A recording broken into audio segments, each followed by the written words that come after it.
dear students. Welcome to Modern Physics course, lecture number 27. I'm Dr. Pervez Ahmed. So in this lecture, we will discuss about the classical atomic model. So आइए आज के lecture की तरफ जाते हैं. Lecture का उन्वान है classical atomic model. सो classical atomic model को समझने के लिए हम इसकी तशबीह देंगे या इसकी मतलब सिमिलरिटी इसकी डिस्कस करेंगे प्लानेटरी मॉडल के साथ. कि इसमें हम इज्यूम करेंगे कि है जो एटम है वो बिल्कुल इसी तरह बिहेव कर रहा है जिस तरह के हमारे पास जो प्लानेटरी मॉडल है, जिसमें मुख्तलिफ प्लैनेट्स जो है वो सूरज के गिर्द वो मूव कर रहे हैं. मतलब है कि सूरज को एक सेंटर या न्यूक्लियस के तौर पर कंसिडर किया जाता है और बाकी जो सैटेलाइट है they are being consider as the electrons. ठीक है. सो इसी मॉडल जो प्लानेटरी मॉडल है इसी को कंसिडर करते हुए we consider the atom as a planetary models. ठीक है. कि हम एटम को भी इसी नक्शे कदम पे चलते हुए जिस तरह प्लानेटरी मॉडल है उसकी तरह हम एटम को भी एक प्लानेटरी मॉडल के तौर पे वो लेते हैं. ठीक है. So the force of attraction on the electrons by the nucleus and Newton's second law gives. जिस तरह हम कहते हैं कि प्लानेटरी मॉडल्स में जो सूरज है और या जो बाकी सैटेलाइट है वो एक दूसरे पर एक अट्रैक्टिव फोर्स अप्लाई करते हैं. मिसाल के तौर पर हम ज़मीन को लेते हैं, सूरज को लेते हैं, तो हम कहते हैं दूसरे दोनों के बीच एक अट्रैक्टिव फोर्स है. That attractive force is basically the gravitational force. तो इसी तरह हम कंसिडर करते हैं जब प्लानेटरी मॉडल को हम कंसिडर करते हैं एटम्स के लिए, तो एटम्स में हम कहते हैं कि there is a force of attraction on the electrons by the nucleus. ठीक है. तो हम कहते हैं कि इलेक्ट्रॉन पे अट्रैक्टिव फोर्स है न्यूक्लियस की वजह से और न्यूटन सेकंड लॉ की वजह से. And that is given by F two the subscript E, that is attractive force of the electron from the nucleus, that is equal to minus 1 over 4 pi epsilon naught e square over r square e unit vector. Okay. And this attractive force of the electrons, the attractive force between the electron and the nucleus is balanced by the centripetal force due to motions of the electron and the circular orbit, that is equal to mv square over r. ठीक है. So here v इस equations के अंदर जो v है it's basically the tangential velocity of the electron. ये electron की क्या है? इलेक्ट्रॉन की टेंजेंशियल वेलोसिटी है. So by this definition or by this model, the total energy is given by total energy is equal to kinetic energy plus potential energy. So kinetic energy को last time if you remember we have calculated for the electrons. ठीक है. और वो हमारे पास थी e square हुआ 8 pi epsilon naught r, and potential energy plus minus e square over 4 pi epsilon naught r, ये हमारे पास potential energy है. तो इससे आप टोटल एनर्जी कैलकुलेट करोगे that will be equal to minus E square divided by 8 pi epsilon naught r. ये हमारे पास क्या है? ये हमारे पास टोटल एनर्जी है. So what is the drawback or the doom of planetary model. अब प्लानेटरी मॉडल तो पेश किया गया कि मतलब एटम भी बिल्कुल प्लानेटरी मॉडल की तरह वो बिहेव कर रहा है और उसकी अट्रैक्टिव फोर्स है एटम बाय न्यूक्लियस और इलेक्ट्रॉन के बीच, और इसकी टोटल एनर्जी भी है.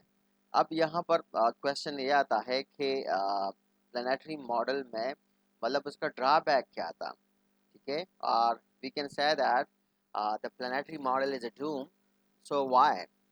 Question is why. सो अब यहाँ पर क्वेश्चंस इसी क्वेश्चन को डील करते हैं कि फ्रॉम क्लासिकल इलेक्ट्रोमैग्नेटिक थ्योरी. ठीक है. क्लासिकल इलेक्ट्रोमैग्नेटिक थ्योरी के मुताबिक an accelerated electric charge radiate energy. ठीक है. जो हमारे पास क्लासिकल इलेक्ट्रोमैग्नेटिक थ्योरी है उसके मुताबिक जो मूविंग चार्जेस है वो एनर्जी एमिट करते हैं, मतलब एनर्जी रेडिएट करती है, which mean that total energy must decrease. अब इसका मतलब क्या है? जब मूविंग चार्जेस एनर्जी रेडिएट कर रही है according to classical electromagnetic theory, तो इसका मतलब ये है कि वक्त के साथ साथ उसकी एनर्जी में कमी वाक़या हो गई. ठीक है. तो इसका जो दूसरे अल्फाज में मतलब ये है कि रेडियस आर मस्ट डिक्रीज. कि उसका जो रेडियस है, इलेक्ट्रॉन जब मुसलसल रिवॉल्व कर रहे हैं डिफरेंट ऑर्बिट, ठीक है। सो इलेक्ट्रॉन चूंकि चार्ज पार्टिकल है, ठीक है, और इलेक्ट्रोमैग्नेटिक थ्योरी कहती है कि चार्ज पार्टिकल जब मूव करते हैं तो वो एनर्जी रेडिएट करती है। तो इसका मतलब है कि मोशन के दौरान इलेक्ट्रॉन जो है वो कंटिन्यूसली एनर्जी एमिट करेंगे। तो इससे जो उसकी जो टोटल एनर्जी है उसमें कमी वाक़या होगी, और साथ साथ उसकी जो रेडियस है, क्योंकि हमने यहाँ पर ये डिनोट किया कि energy depend upon what, energy depend upon on the radius, कि यहाँ पर ये जो डिस्टेंस है उस पर डिपेंड कर रहा है। All other quantities they are being constant. यहाँ पर देखिए ये टोटल एनर्जी है। So total energy of the electrons, यहाँ पर देखें, it depend upon what? It depend upon the separation, that is the radius. बाकी जो quantities है वो constant है। तो अब जब वो एनर्जी रेडिएट करेगा, एनर्जी में कमी आएगी, उसका मतलब है कि इसी की वजह से जो रेडियस है वो डिक्रीज होगा। So what will happen?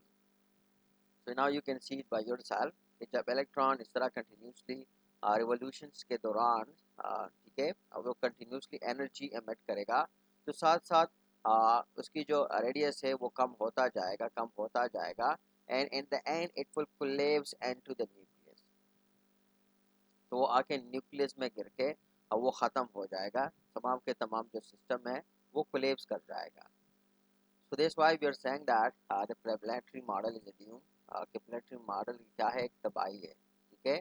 So electron crashes into the nucleus, ठीक है, which mean that physics had reached, अब यहाँ पर क्या है, अब इसी मॉडल के मुताबिक ये मॉडल तो हमारे पास सक्सेसफुल नहीं रहा, क्योंकि क्लासिकली हम कहते हैं, इलेक्ट्रोमैग्नेटिक थ्योरी कहती है कि चार्ज पार्टिकल वो कंटिन्यूसली अगर मूव कर रहा है तो वो एनर्जी रेडिएट करेगा, और जब वो एनर्जी रेडिएट करेगा तो वक्त के साथ साथ उसकी एनर्जी में कमी वाक़या होगी। उसका मतलब है उसकी रेडियस में भी मतलब है कि उसके रेडियस में भी कमी आएगी, और इलेक्ट्रॉन्स आखिरकार वो न्यूक्लियस के अंदर वो क्रैश कर जाएगा।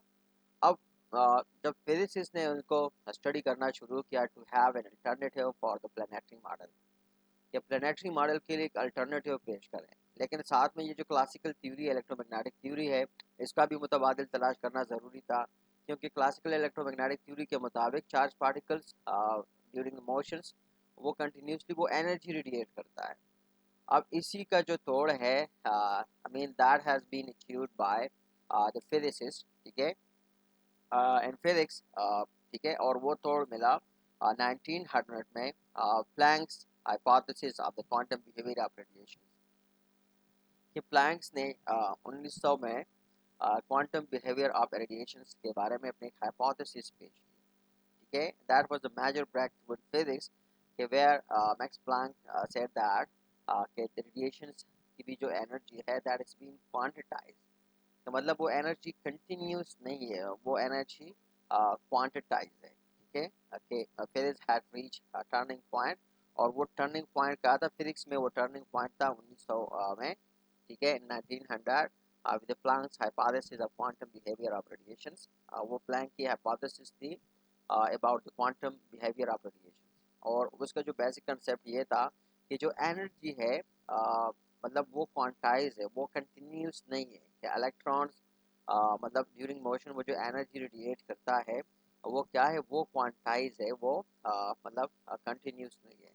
सो this is been the basis for the further development and the models for the nucleus, ठीक है। न्यूक्लियस मॉडल की ये जो है ये टर्निंग पॉइंट साबित हुई, और उसी की बेस पे आगे मज़ीद जो है मॉडल्स वो डेवलप हुए। अब मज़ीद इस बेस पे जो क्वांटाइज या बिहेवियर है रेडिएशंस की, ठीक है, या क्वांटम बिहेवियर है रेडिएशंस की, इस बेस पे फिर कितने मॉडल डेवलप हुए, और वो मॉडल क्या क्या कहते हैं, मॉडल की क्या क्या एडवांटेजेस है, डिसएडवांटेजेस है, वो हम अगले लेक्चर में वो डिस्कस करेंगे। आज की इस लेक्चर के लिए इतना ही काफ़ी है। तो मिलते हैं अगले लेक्चर में नए मॉडल के साथ। तब तक अल्लाह हाफ़िज़।